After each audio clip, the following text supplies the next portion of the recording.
With so many of the historically prominent arguments for Markan priority being based upon such manifestly fallacious reasoning, and with neo-Griesbachian scholars pointing out this inconvenient fact throughout the last half of the 20th century, there has become a need for new arguments to sustain Markan priority. No one has dedicated themselves to this task more fervently nor more creatively than Mark Goodacre. While Goodacre departs from the still dominant two-source hypothesis, his own Ferrer-Golder hypothesis retains the idea that Mark was the first gospel. I think it is safe to say that Goodacre is, by far, the most formidable defender of the priority of Mark in the modern age. As such, I shall devote a lot of space to discussing his arguments. Goodacre refers to his first argument as the argument from additions and omissions. This argument begins by considering the synoptic material that is unique to Mark, as well as the material which does not appear in Mark. It then asks if it is more plausible that the unique material was added by Mark or omitted by the other synoptic authors, and whether it is more plausible that the material which is absent from Mark was more likely deliberately omitted by Mark or unknown or unavailable to Mark.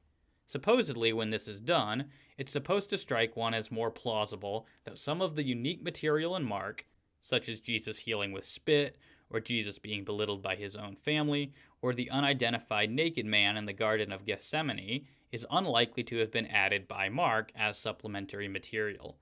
Likewise, it's supposed to strike one as more plausible that Matthew and Luke contain material which Mark would have never deliberately omitted if it had been available to him, such as the birth narratives, the Sermon on the Mount, or the resurrection appearances.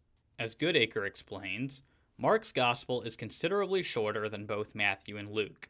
One of the most pressing issues, therefore, for adherents of the Griesbach hypothesis, is to provide an account for why Mark omitted the material their theory dictates that he omitted. Furthermore, this needs to be studied alongside the additions Mark allegedly makes, and some account of the relationship between the omissions and additions will be necessary. There are several reasons for thinking that Markan priority and the theory of mutual omission by Matthew and Luke is the more plausible. There are common elements in the healing of the deaf-mute and the blind man of Bethsaida that might straightforwardly explain the omission. First, both healings involve the use of saliva. Second, both healings involve the element of secrecy that is so often standard in Mark. Furthermore, the healing of the blind man of Bethsaida clearly places some kind of limit on Jesus' ability. The healing is not instantaneous but takes time.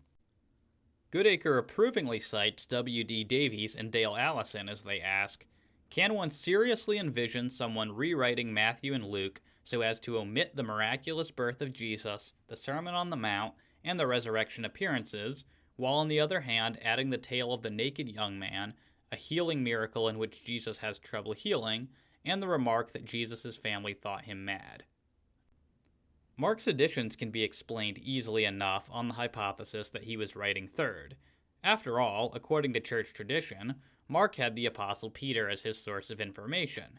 His remarks regarding the naked man, Jesus' use of saliva, and Jesus' family can all be explained by his supplementing Matthew and Luke with his recollections from Peter. Moreover, the suggestion that Jesus healing the blind man twice in Mark 8:23 implies a lack of power on Jesus' part is dubious. As we have already noted, Mark has a high Christology. More likely, this two-stage healing is intended to function as foreshadowing of Peter's partial understanding of Jesus, which only came to fullness after Jesus' death and resurrection. As David Peabody and his co-authors suggest, the partial restoration of this man's sight may anticipate the next pericope in Mark's Gospel, where Peter sees only in part. More will be required for Peter to attain clear vision. But what about all the material which Mark leaves out? Why would Mark have failed to include the birth story, the Sermon on the Mount, or the resurrection appearances? Wouldn't Mark clearly wish to include this? The major problem with this argument lies in the gratuitous assumption that Mark is intended to be a gospel of the same type as Matthew and Luke.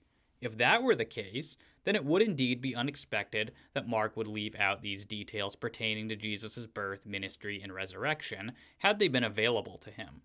But are we really to imagine that the author of Mark didn't know about Jesus' post-resurrection appearances?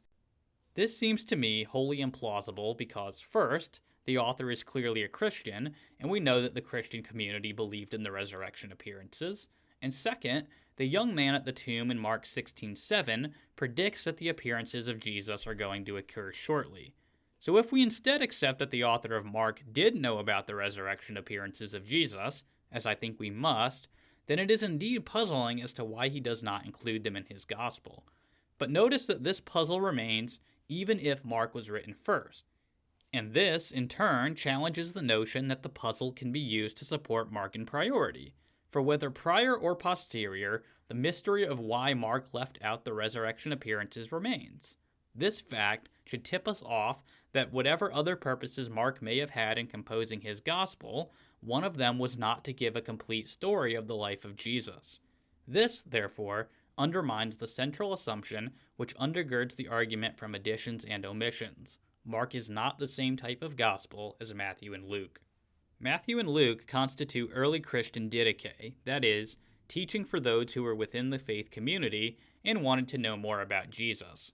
By contrast, the Gospel of Mark is probably early Christian kerygma, that is, a proclamation of the gospel for unbelievers. This distinction is vital because it explains why Mark is shorter and omits so much material in view of the fact that it was intended to be preached to non-Christians who likely wouldn't be willing to dedicate as much time to hearing about Jesus and who would not be as curious about the details of Jesus' birth or his believer-specific teachings, such as the Sermon on the Mount.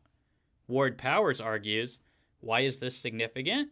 The conclusion we have reached regarding Mark's purpose, from an examination of the material that he has chosen to include in its arrangement and wording, is that Mark did not write for the church at all, that is, not as it were for the church's internal use. He produced a book for the church's external use. He put a source book for the church's kerygma into the hands of the church's evangelists. The Gospels of Matthew and Luke contain the needed kerygma material, but they contain a great deal of other material as well. Moreover, each has relevant pericopes that the other does not. To make copies of both Gospels is a lengthy and expensive business. To make a copy even of one is to copy more than is required for the kerygma. The church needed a book containing the kerygma extracted from both Matthew and Luke. This was considerably cheaper to produce and considerably easier to use. There is, therefore, a clear motive available for the production of Mark's Gospel when the others were in existence, to provide a special purpose gospel containing in clear consecutive fashion the kerygma of the church extracted from Matthew and Luke for use in evangelism. This answers the irrelevancy argument against Mark independence. In passing, it's worth noting that this explanation also pacifies the long-standing argument for Markan priority based upon Mark's more casual grammar. For if the intention of his gospel was to be preached, then it would often be read orally, and as such, it makes sense that Mark would adapt his wording to be easily read aloud. Therefore, neither Mark's unique material, nor his omissions, nor even his language support the theory of Markan priority.